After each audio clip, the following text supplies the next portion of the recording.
Alors parlons de cinéma maintenant, Richard Berry. L'un de vos réalisateurs, Francis Weber, vous a dirigé 4 fois, et notamment dans La Doublure. C'est le grand spécialiste de la comédie, avec notamment son personnage François Pignon. Un coffret DVD sort dans quelques jours d'ailleurs, qui retrace toute sa carrière. Christophe Carrière nous révèle quelques secrets de tournage de La Doublure.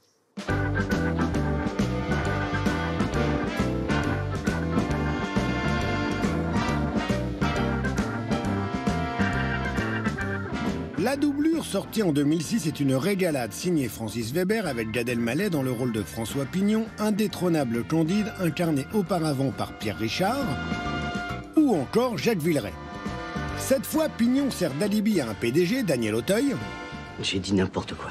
Qui, menacé de divorce par sa femme, Christine Scott Thomas, Alors va payer le brave Pignon pour faire croire qu'il est l'amoureux de sa maîtresse, Alice Taglioni. Voilà, on a fait notre boulot, on peut peut-être y aller. Or, la dite maîtresse est mannequin, donc grande, comme Alice Taglioni, 1m77, 1m85 avec talons. Ce qui, et c'est une petite info rien que pour vous, va poser problème à Francis Weber. Je ne comprends pas du tout ce que vous voulez dire. C'est toujours ridicule une très grande femme avec un homme plus petit, dit-il. C'est ignoble. Je sais. Or, Richard Berry mesure 1m75 et Daniel Auteuil 1m70. Weber va donc recourir à plusieurs astuces pour que la différence de taille ne se ressente pas. Regardez cette séquence. À peine arrivé, Taglioni est prié de s'asseoir avec Berry. C'est la maison d'un ami, vous serez tranquille ici. Asseyez-vous. Comme ça, pas de problème. Arrive Daniel Auteuil. Il arrive. Elle se relève et immédiatement se pose sur le coin du bureau. Ainsi peut-il l'embrasser sans se mettre sur la pointe des pieds. Je suis tellement heureux de te voir. Si elle se tenait debout, toujours dit Francis Weber, il lui embrassait le décolleté. Je veux pas t'embêter avec ça. Et ça continue ensuite. Elle fait quelques pas et hop, se rassoit très vite sur le rebord du canapé. Ce qui explique pourquoi, là encore, elle est la seule à ne pas se lever pour saluer Patrick Mille et Virginie Ledoyen.